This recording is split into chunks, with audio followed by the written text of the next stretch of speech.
So this is Young and Sober Life Without Booze. Woo. If we get really quiet, it's because we've got the microphones over there. So just like point at us and say, put the mic near your face again, okay? So I'm super excited to be here because when I stopped drinking like 2 and a bit years ago, I didn't know any other sober people. And now we've got a load of you, right? So we'll kick off with some questions that I'm going to ask, and then we'll open the floor to you guys for questions. So everybody, I feel like we'll take that. What do you think? We'll start with Africa, and we'll go along. If you can just say how old you are, your name, a little bit about your drinking story, and then we'll kick off from there. So, hello everyone. My name is Africa, and I am 26 years old. I have been sober now for 2 years, so I got sober when I was 24.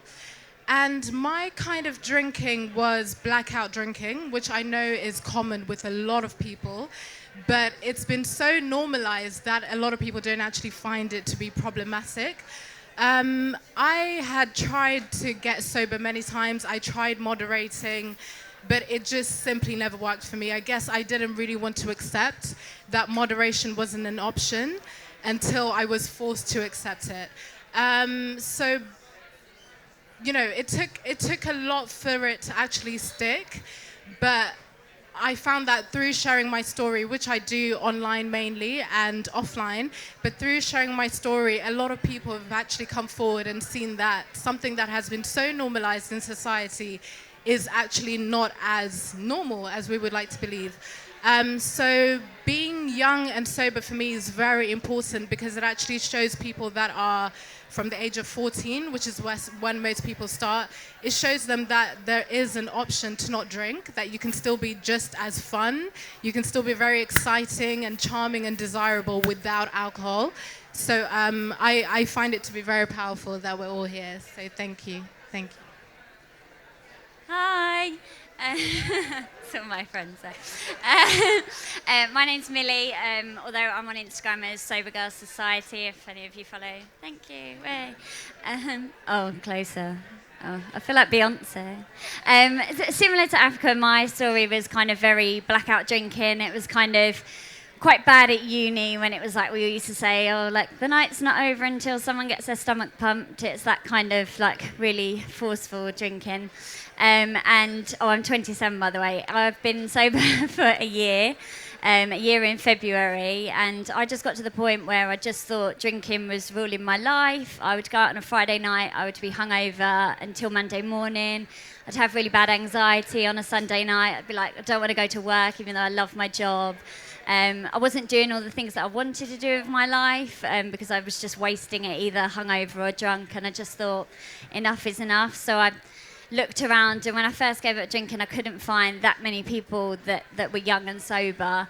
And now all of a sudden there's this like big movement, big community, and just everyone's amazing. So thank you all for coming. Hi, I'm Scott, 28, from London. I've been sober 100 days yesterday, so big milestone for me. And I think the main thing for me was that when I actually read Unexpected Joy of Being Sober, the one thing that really resonated with me was the bit about taking account for your life and kind of making yourself accountable. And so I created my Instagram account, The Boy Who Drank Too Much. And that kind of helped me with my own kind of thought process and how I was processing dealing with this life of sobriety. And also kind of it was quite apparent to me quite quickly that there wasn't necessarily a big male population of kind of out and proud non-drinkers. So I think it's definitely for me, I'm really keen to make sure that we try and fly the flag for the gents. But obviously we've created the Sober Millennials, which I'm sure we'll touch on a little bit at some point.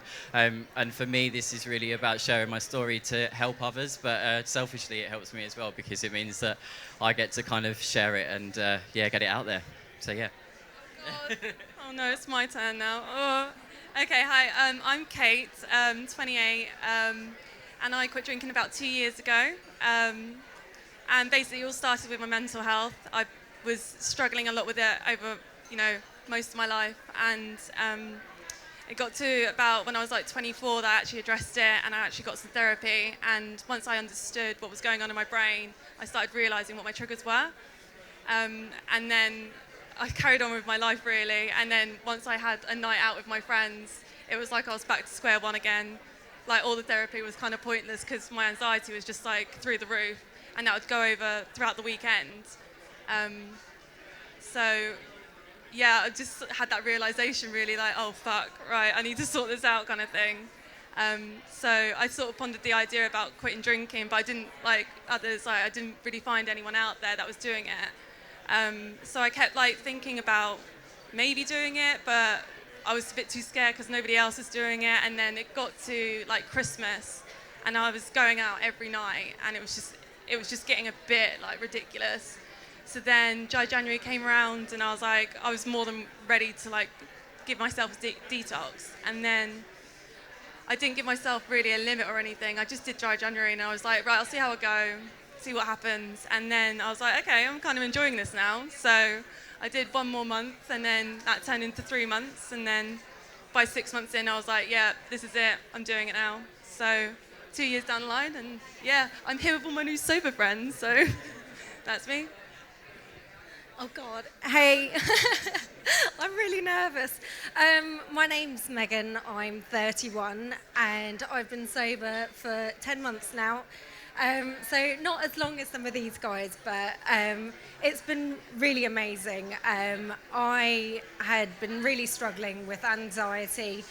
I've got 2 young kids, and I'd just been a bit of a shit mum, really. I just didn't have any patience with them, and every aspect of my life was being affected negatively by the amount that I was drinking. So all my relationships have improved immensely since I stopped drinking, especially with my boyfriend and my kids. I'm just so much closer to them, and have made lots of lovely new friends.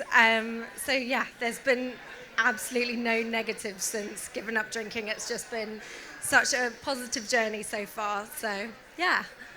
Great. Like quitting drinking obviously does wonders for your skin, right? Because I'm looking at everybody being like, I'm 27 and I thought you guys were 22. And everyone's like, I'm 31. I'm like, fuck, I need to look after my skin better.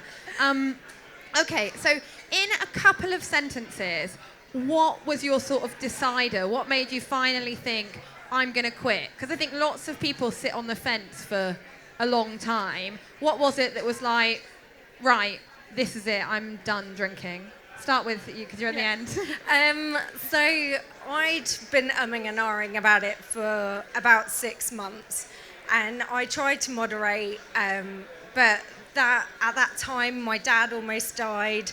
There was Christmas coming up. There was just loads of different, I guess, excuses for why I would just constantly reach for that bottle of wine. So it was my friend's 30th birthday, and I'd arranged it, and that I was like, that's my last night. And the next morning I woke up feeling horrendous, and went from there, just teetotal from that moment on. Well done. Oh, fuck. Oh, no. Just a couple of sentences, don't worry. What made me quit? What was the main reason? Yeah. Mine was more of a progressive thing. Like, it wasn't like one day I woke up and then that was it. Like, never going to drink again. That classic thing when you're hungover and you're like, never going to do it again, but you end up doing it. Mine was just quite, it was just progressive. And then obviously Christmas happened. So I think by that point I was just drinking because I just had to drink, not because I wanted to drink. And that was, I don't know, it was just kind of, it was a mixture of everything. It wasn't like, I think a lot of people assume that it's one bad night. Like everyone's like, oh, what was that bad event you had? I'm like, well, it's actually quite a few. But it just, mine was completely progressive and just happened over a year really. I think for me, it was that it had permeated pretty much every part of who I was, and slowly but surely, that kind of I started to see the impacts of that across everything from relationships to my family to my finances to where I lived, and I every morning that I would wake up hungover, I realised quite quickly after well, I say quite quickly, 10 years of doing that actually I wasn't the person that I wanted to be when I was sober, and that didn't sit well with me. And at 28, I was like, no, this is it. I need to just be the person that I want to be, and not the person that society tells me that I should be. So yeah. I actually decided on a particularly bad hangover, one of many. I'd been out with two of my friends who are down there, and I woke up, I had no recollection of my evening. I had an Instagram message from a boy I couldn't have picked out of a lineup, and I just remembered nothing. And one of my friends told me that I think I threw her burrito out the taxi, and I have no recollection of doing it. And I just thought, oh my God, if I do these things that I'm so embarrassed about drunk, like, I just need to stop now. And it wasn't probably the worst hangover I've ever had, but I just thought, do you know, actually, it's got to that point now. I just cannot keep doing this. And I just sort of said, I'm going to stop now. And I've done it before. I've done many a dry January, many a sober October. But this time I just had this thing in me that was like, do you know what, enough is enough now, and I'm just going to do it. And I just did it. Yeah, I think for me it's quite similar to you as well, in the sense that there was not a shockingly big event. I think I was tired of my own behavior. I was so tired and exhausted of the same behavior and the same patterns, because towards the end I started to feel like it was Groundhog Day almost, the same shit over and over again, but everyone could tell me, but I couldn't see it for myself. So something happened on November the 7th when I came to realize that I was so exhausted of this way of living that something had changed. And I think I knew that if I carried on drinking, I would lose my life. Not in the sense that I would lose everyone. I would die if I didn't change something. So there wasn't some big profound moment. It was just a physical and mental exhaustion that made me see that there was no other option. Moderation was not an option anymore. I think that's interesting about moderation. I know lots of people try and do strive to moderate. I'm not going to go down and ask for people's opinions, but I just think probably lots of us tried to moderate and couldn't. And if you can't, there's nothing wrong with you. It's just really hard to moderate from something that is pretty addictive. I wanted to say, when I stopped drinking, I was worried that I wouldn't be very fun, like I'd never want to date again, I'd never feel sexy, all this stuff. What's one thing that you were worried about when you were going to stop drinking, or what put you off stopping drinking that's actually turned out to be a complete myth? We'll start with you and go along. I think for me, obviously there was that aspect of being fun, the fear of being called boring, but I think for me a very big part was intimacy, and I'm mainly talking about sex. When I talk about that, I was very, very scared that I would never be able to be sexual again, that I'd never be able to feel desirable, not for anyone else, but for myself, and that terrified me. Because when I was drinking, I think I had this false empowerment where I thought I was desirable, I thought I was very in touch with myself, but removing alcohol really showed me that I had no empowerment whatsoever, and I didn't know what sensuality was without alcohol or drugs, and it terrified me to the core because I thought that was going to be my life forever. But just getting to know that part of myself again, not just in the sense of having sex with a partner, but just being able to tune into my own sensuality and my own femininity. It was very difficult, but it's something now that I see that I'm able to enjoy it in the most authentic way without having to rely on a vice to feel those feelings. So yeah, it's sexual intimacy has been the biggest surprise for me. Stop drinking, better sex. Yeah. Mine was a bit like you, Laurie. I was always the party girl. It was who I was. That's my identity. I like to throw little festivals in my own back garden, and I just thought, oh my God, if I stop drinking, I don't even know who I am. Who am I if I'm not the party girl? Who am I if I'm not the one that makes everyone stay out really late? And I remember my first big sober night out, all my friends were so drunk that they all had to go home at like 1 o'clock, and I stayed out with my only sober friend until like 4 in the morning dancing. And I just thought, oh my God, I'm actually more of a party girl now that I'm sober than I am before. So that was a complete myth that I thought I was going to lose who I was. But I go out more now because the two excuses I used to use were I haven't got any money, or I don't want to spend all my money, or I don't want to be hungover tomorrow. And you can't use either of those excuses because you can literally drink water and you're not going to be hungover. So you don't have an excuse anymore. So. Mine was that I wouldn't be able to dance again, if I'm honest, because I don't dance as a profession, just to clarify. I like to dance when I go out to a nightclub, and I was absolutely petrified that I would lose the ability to do that, and I would be the Tin Man on the dance floor. But I went to my Christmas party at my new company in December, having only been sober for like 2 months, and I was on the dance floor for the whole night, and I woke up with no hangover. And I think for me that was the biggest kind of, not necessarily myth, probably didn't answer the question, but yeah, that was the biggest thing for me. I think mine was more my personality. I thought I knew who I was, and then I thought I was just going to be a bit of a blank canvas with nothing to say. But actually, I ended up, my first year of sobriety, I sort of really got to know myself, and I found out about things that I didn't know I was really into. And I also thought I was going to lose my friends. Like, I genuinely thought that, everyone's going to think you're so boring. Because I was that person when I was drinking. I used to think people were, like, boring.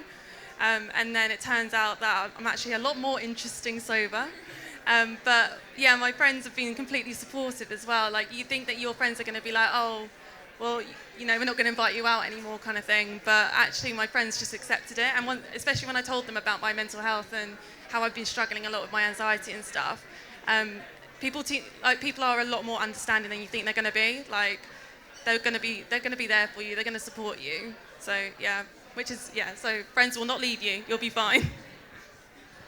I think for me, it was the big events like weddings, hen do's, that kind of thing. And I think I've done a hen do sober, and actually I was drinking sparkling water from a fancy glass all night. And when I went to drive home, everyone was like, "Oh my God, no, you've been drinking. You can't go." And no one realised. I was like, "Yeah, it was sparkling water." So I think each event presents a different challenge, and you have to mentally prepare before going into it, those unknown situations. But everything I've encountered, it's been fine. I've had my plan in place, and yeah, it's all gone to plan. So this is probably a question just for you because you were talking about it, but like a sober wedding, sober hen do, sober first date, they're all things I think people find really scary, like the first time, second time, third time. I went to my 4th sober wedding and I was still petrified. What sort of plan would you put in place before you went, and what would you say to people? So I always, for the hen do, it was at a friend's house, and I took my own drinks. So I knew at least I would have something that I like to drink there. At the wedding, actually, because so much of it happens during the day, there wasn't really the same, I didn't have that need that I would have had previously to start getting drunk at lunchtime. So by the time, the evening rolled round and everyone was actually very wasted, they didn't even realise, when I slipped off at like 9 or whatever. So those kind of exit strategies and having a plan for what you're going to drink, they always come in handy. Like, now I have this thing where when I go out, I like to spend as least amount as possible. So like, my goal is always to spend a tenner or less on drinks. So that's always quite good in terms of a time frame as well. So yeah, because you can't keep drinking all night when you're sober anyway. So that always sets a bit of a time limit for me too. I mean, a night out for a tenner, when can you ever do that if you're not sober? Okay, Megan, what's like the hardest thing that you found about not drinking, and how would you say you've overcome it? Oh God, the questions. Just people, even at work yesterday, so I was telling them about this, and they were like, "Oh, has your social life taken a dip since stopping drinking?" And I'm like, "No, I actually just do lots of other things, and I've got more time. I took up embroidery. Like, I read all the time now. I never had time for that stuff before. Like, every night I have a bubble bath and I'll do a face mask religiously. Like, I have so much more time for things, and I think that's been the biggest change for me, is how much more I can actually fit in my day not drinking. But yeah, it's people's questions. I think people always assume that you were a raging alcoholic as well. You know, you have to explain, no, I wasn't on a park bench drinking White Lightning, you know, on a Monday morning. But yeah, I guess I'm also quite happy just to put myself out there in that way, because I know how much it's helped me to be able to read everyone else's stories. Yeah, it feels a lot less lonely knowing that you're not the only one that's struggled in a particular way. So yeah, sorry, I can't even remember the question. I'm blabbering now. No, that's all right. If we move on, is there anything that you found challenging about not drinking that you've had to face or overcome? Yeah, I guess like the first 3 months was very difficult for me because I didn't really know anyone, and I've been known to be an overthinker, obviously with anxiety and everything. So I found it very hard to sort of tell people about it, and the fact that you even have to explain yourself to someone, like I've never been put myself in that situation before. So at the beginning of my sobriety, actually, like a lot of people were just like, you know, just have one drink, blah, blah, blah, kind of thing. And then it was getting difficult for me, so I just ended up not telling anyone about it. And I thought, right, I'm just going to do the first 3 months, and I'm just going to do it for myself. And it's nobody else's business. Like, I just want to focus on me. But once I gained the confidence, you know, to be proud of my sobriety, like I was more than happy to talk about it. So I can understand, like, it's a very vulnerable situation to be in at the beginning. And it's like, it's completely up to you if you want to do it. Like, you don't need to answer to anyone. I think also a big thing is you have to sort of, it's basically dealing with life.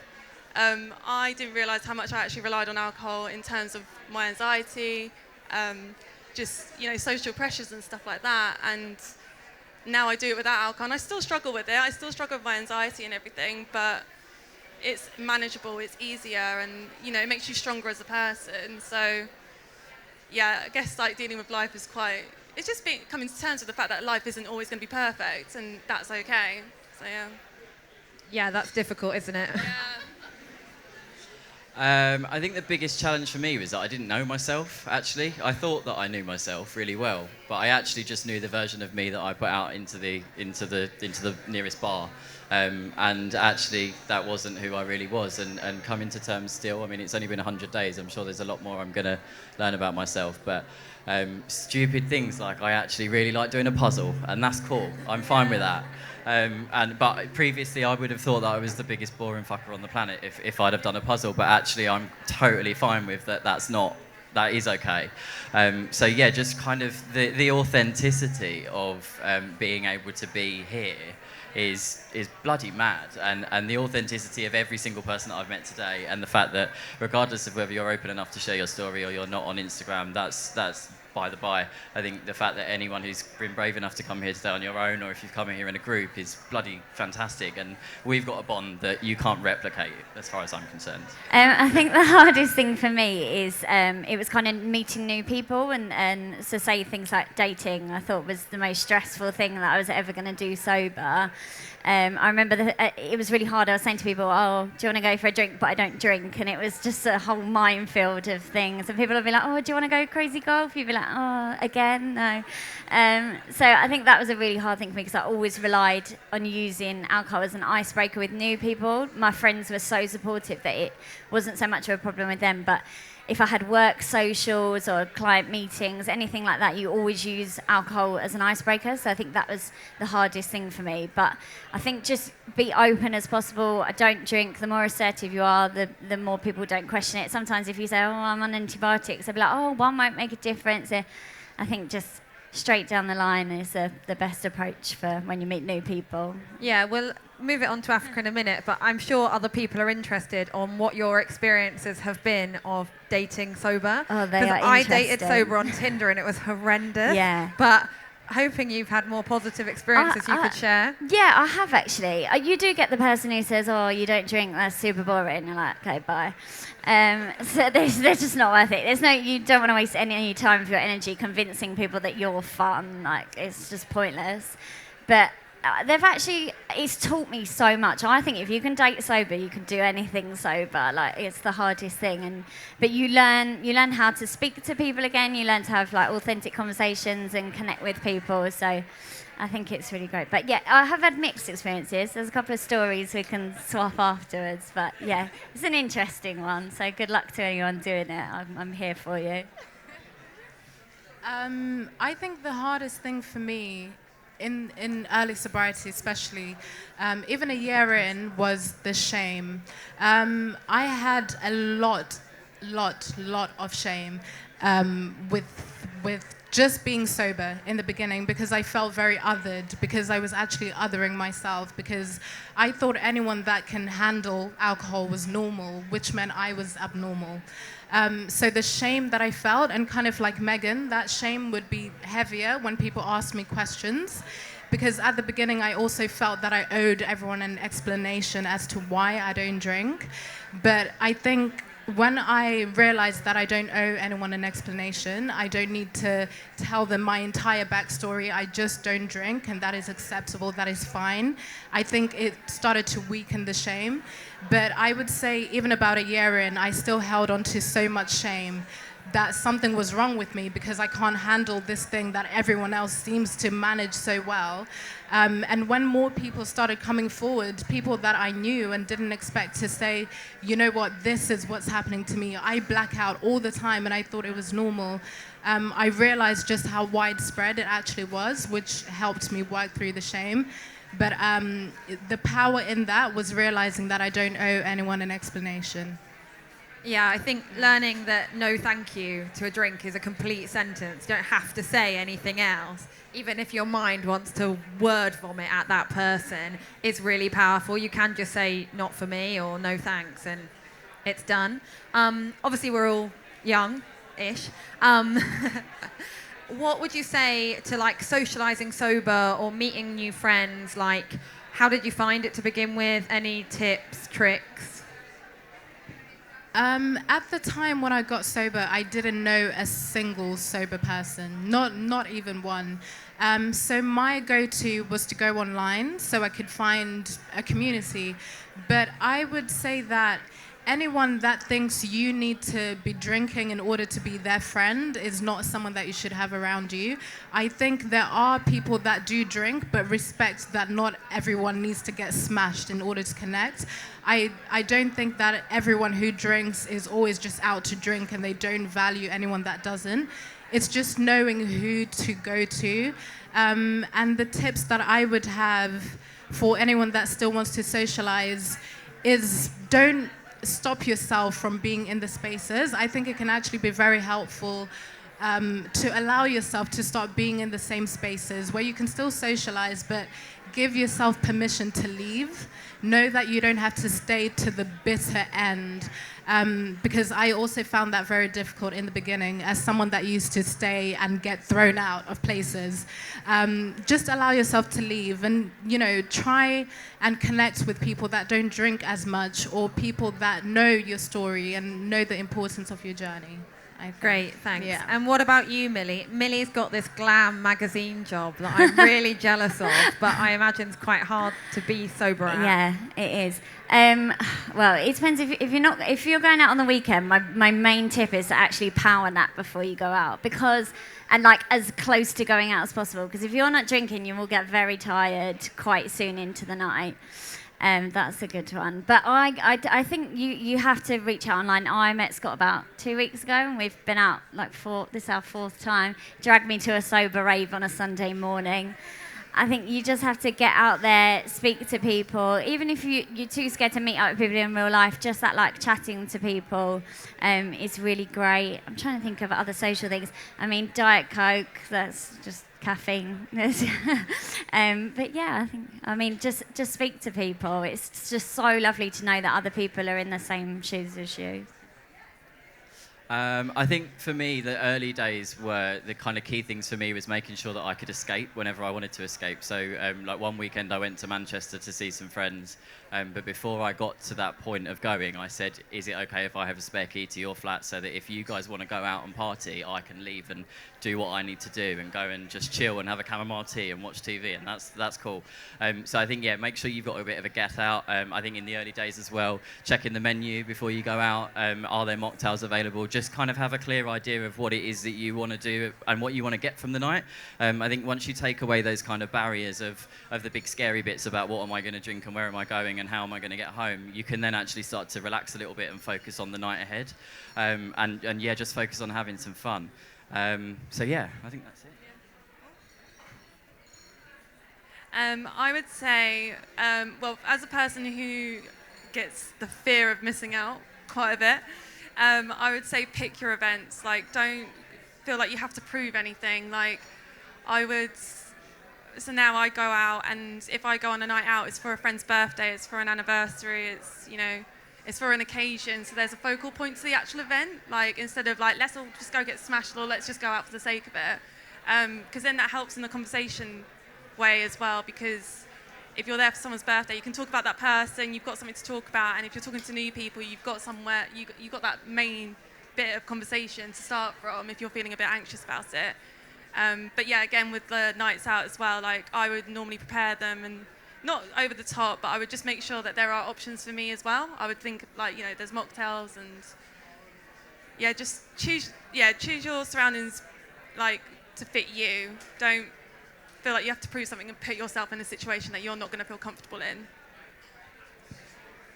So I've been really, really fortunate with my friends because they have completely altered their approach to socialising with me. So we plan fun days out. Oh, that's loud. So we plan fun days out. We go climbing a lot, a couple of friends of mine and I. I go to the gym a lot with my friends now. That's a very regular social thing that we do. So, I socialise in a very different way now. I think I'm also at a different life stage, having kids and stuff. So, I'm not going to bars all the time anyways. But, I think that's been the key thing for me, is how I socialise with my friends. And actually, we have much more of a laugh now, doing whatever sober activity we're doing. And also, we do a lot more during the day. So, and actually everything's generally revolves around food now as well. That is like the focus of the night generally now. It's not booze, it's whatever food we're eating. Sounds good to me. I was going to say as well, when someone mentioned FOMO, try living in rural Norfolk and watching all of these people on Instagram doing fun stuff when you're just with your dog watching TV. I had one more question, and then we'll open it up to questions from everybody. And this doesn't have to be a long answer, but what would you say to your drinking self who's worried about getting sober, worried about being young, not having any friends now? I didn't prep that they were going to have to answer that. No. To be honest, I think my drinking self wouldn't have listened to any rational thing. It was really something that I had to figure out for myself along the way. I think I had to basically abuse myself and really hit rock bottom for me to finally understand that my life is worth a lot more than just getting drunk, feeling like shit. So I don't know that there would have been anything I could have ever said to myself that would have made any difference. All right, well, what would you... We've moved on. No, we'll move on. I'm not trying to cut you off. I just want there to be enough time for questions. Really Okay, well, what would you maybe say if you wouldn't say it to yourself? Because, when we're drinking, we don't really listen to what... I never listen to sensible people. But what would you say to someone else? It's everything that you think is going to be scary and going to happen, it's not going to happen. You're not going to lose your friends. You're not going to lose your confidence. You're going to grow as a person.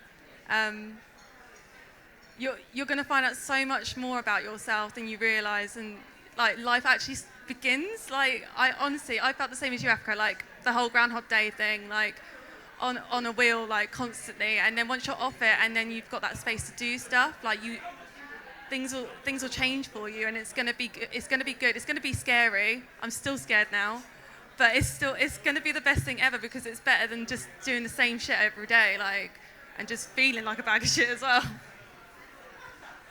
I would say think of the money, if I'm honest.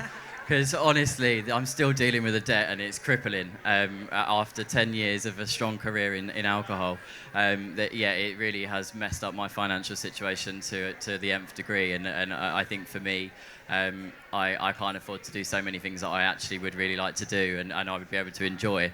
Luckily, I get to kind of meet people like this, and it doesn't matter about how much money we spend. But I think, think of the money, because it's all gone down the drain or in a bar owner's pocket. I'd probably say as well, think of all the like physical things. So I was forever saying, oh, like I've put on too much weight, my skin looks like crap. And like when you're sort of a year down the line, you're like, oh my God, look at these pictures. I was so much bigger then. I'm like, I wish I'd just told myself, you don't have to go to the gym every day. If you just stop drinking, you will lose that weight. So just things like that. And I'd just say, look, it's going to be the best thing that you'll ever do with your life. I know that sounds really sort of like dramatic, but it's the best decision that I've ever made. I would absolutely recommend it to anyone. I don't have a day where I regret it. And I'd just say to myself, just fucking do it. I would say to someone, and even to myself at that time when I was 24, I would say that it's the most fucking difficult thing you will do, but by doing it, you open the door to so many opportunities, to better relationships, to the most delicious sex you will ever have, to better relationships and a better connection with people. But it's very difficult, and I would be lying if I said that it was smooth sailing and it's easy. But on this other side of that adversity is a life you could never have imagined for yourself. And I think it only takes you putting that thing down and just going through the pain to experience all of that, and the delicious sex especially. She's not just doing this on stage. This is how she would talk to you in real life as well. Okay, well, we'll open it up to questions. If people have questions, please ask questions. Don't be scared to put your hand up. And I'm going to get my mic taken off me now, so...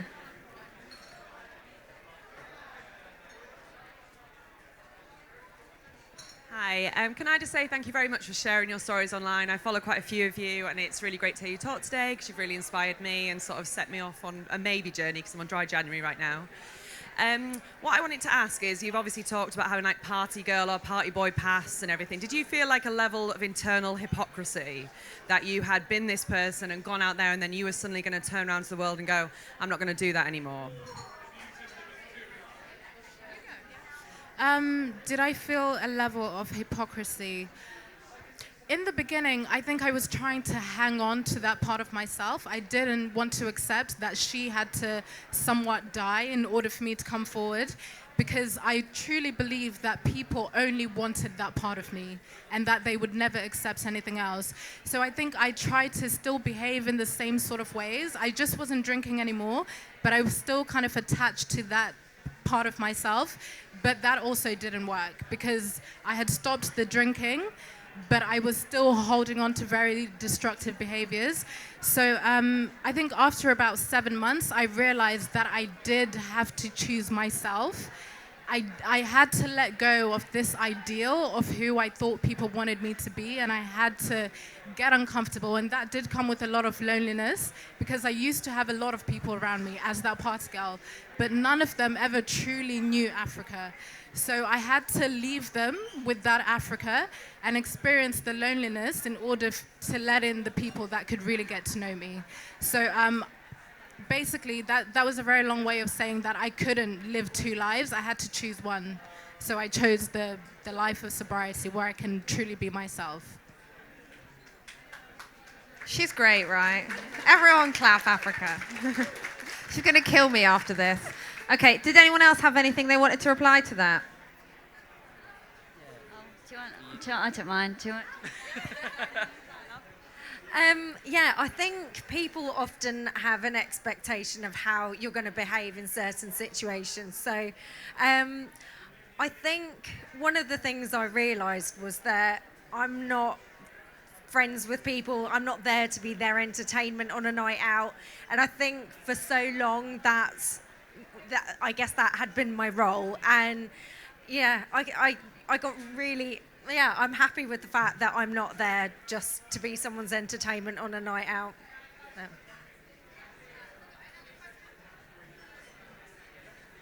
Hiya. I just want to thank you so much for sharing all of your stories. And I noticed what was interesting is all of you said that sharing your story online was a really important part of your journey. But I wondered how you gauge how much of your life you share on social media. Do you set a boundary consciously, or is it that you kind of lay it all out there for everyone to see? Is that something that you kind of struggle with, or? There is definitely one. I don't share much about my kids, mainly because, yeah, I don't want. Yeah, social media will be completely different. Who knows what it will be like when they're, in their 20s, and I don't want there to be their life history online, that I've documented. So I don't put that much about my kids on there. So that's definitely one boundary for me. I'm quite happy to lay out most aspects of my life. I won't talk about specific people, especially if it's around a negative theme. But I try to be respectful. But in terms of myself, I'm quite happy to talk in depth, at length. I'm not really fussed what people think about that. I'll say something. So basically, when I first quit drinking, when it was dry January, the first thing I did was go on Instagram and look for people who were quit drinking and just doing the life that I was hoping for. And I couldn't really find anyone who was talking about their mental health alongside their relationship with alcohol. And I think that's really important because we're such a generation that talk about mental health at the moment, and the fact that we're not even linking that to our relationship with alcohol. We're all kind of slightly, I feel in a bit denial, I was in denial.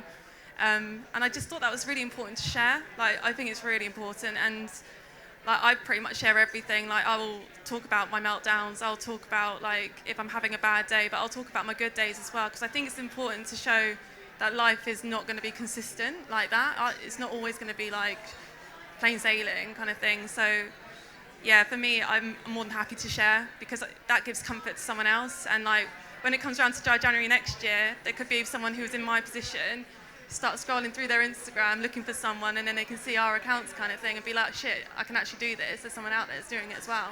So I think it is important to share. I'm meant to be chairing, but I'm actually going to answer that question. Sorry. I find I do share quite a lot about my sobriety, but I will tend to not share something when I'm in the thick of it. So if I'm really struggling at an event or with my mental health, I'm having a really low period, I actually find that talking about when I'm in it is quite difficult. I tend to wait till I'm over the hill and then I'll talk about it because I want to process it on my own. My Instagram's great for accountability and the blog and everything else, but I think especially in the early days, great to talk about sobriety and trying to stay sober and everything, but giving yourself some space to work out what's going on in your head can be quite good for your mental health as well. Sorry, I'll stop talking now. So I think there's a question at the back. Hi. I've got a jump soon, so mine's less of a question and more of a comment. But I just wanted to quickly say I'm 21, and in March will be 2 years clean and sober.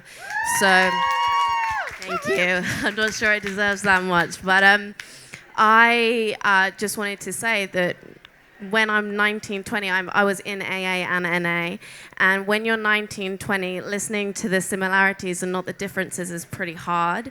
So what you guys are doing is super important because it gives me a platform to be able to relate and connect and not feel so alone. Because going through something in your early 20s, late teens, is very different to someone who's going through something in their 50s. So thank you so much for what you're doing, and it does a lot.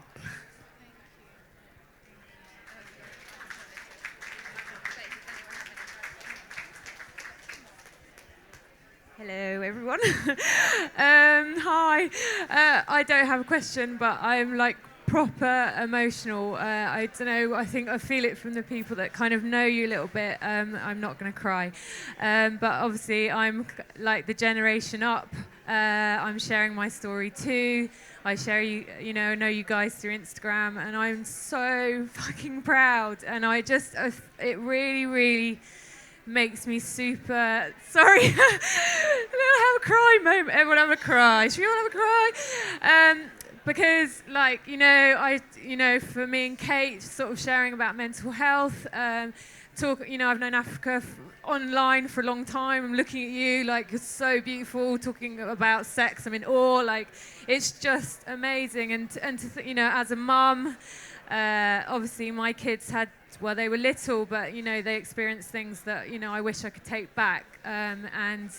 You might have kids one day, and they'll have a sober parent from the beginning, and that is fucking brilliant. And you're helping all these people. And anyway, I love you guys. I'm really happy and proud.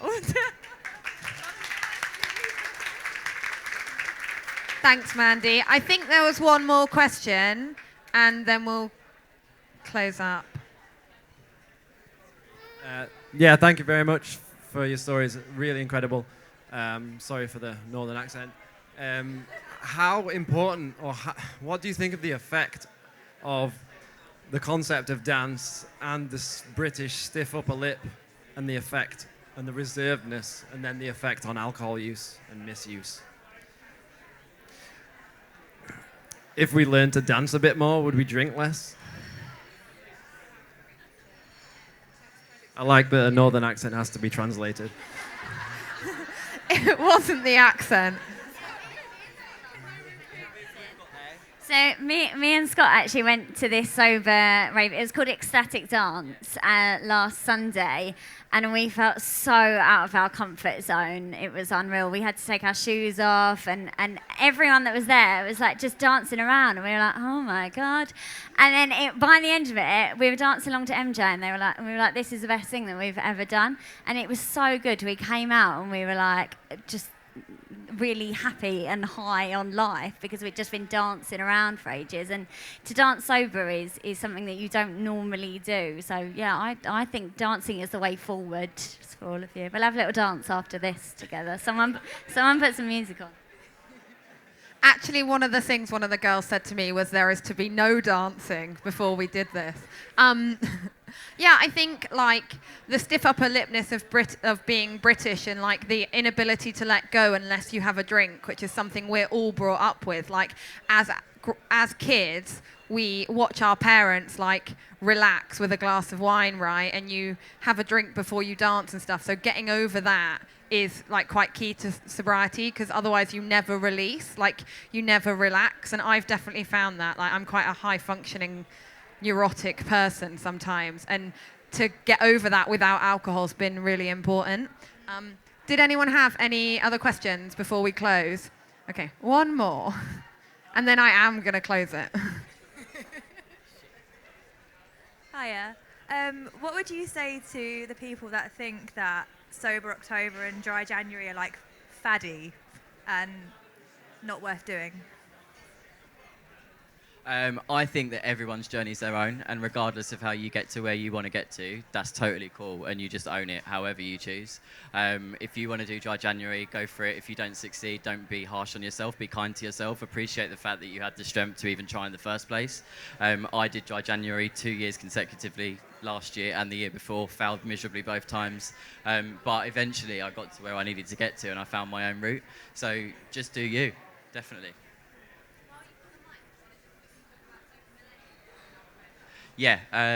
So just very briefly, shameless plug. Kate and I have started an initiative called the Sober Millennials. There's a banner just around the corner that some of you, in fact most of you, probably came and said hi to us earlier.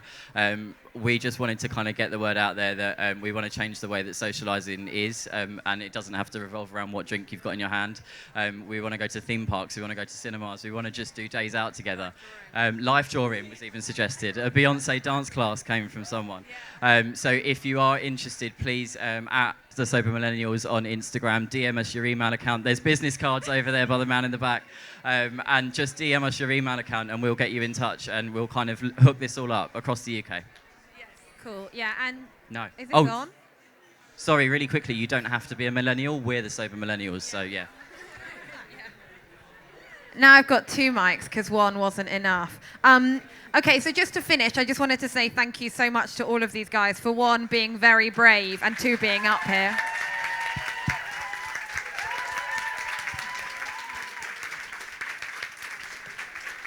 It's not an easy thing to do, and I know everyone was super nervous, so thank you for being here. I just had 2 things to say. If you've been listening and you've been like, oh, I'm not as bad as them, probably don't need to quit, but maybe I want to.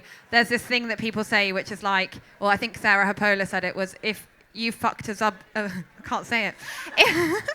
If you fucked a zebra, someone else has fucked too, right? And I'm sorry if there were kids around. So there's always someone worse than you. Don't use that as your like excuse not to. And 2, if you don't have Instagram, people have emails and phone numbers, right? So don't be like, I'm not on Instagram, can't do stuff. You can. The guy with the business cards, I'm hoping there's something other than an Instagram handle. Emails, there we go. So yeah, get involved and thank you all for coming.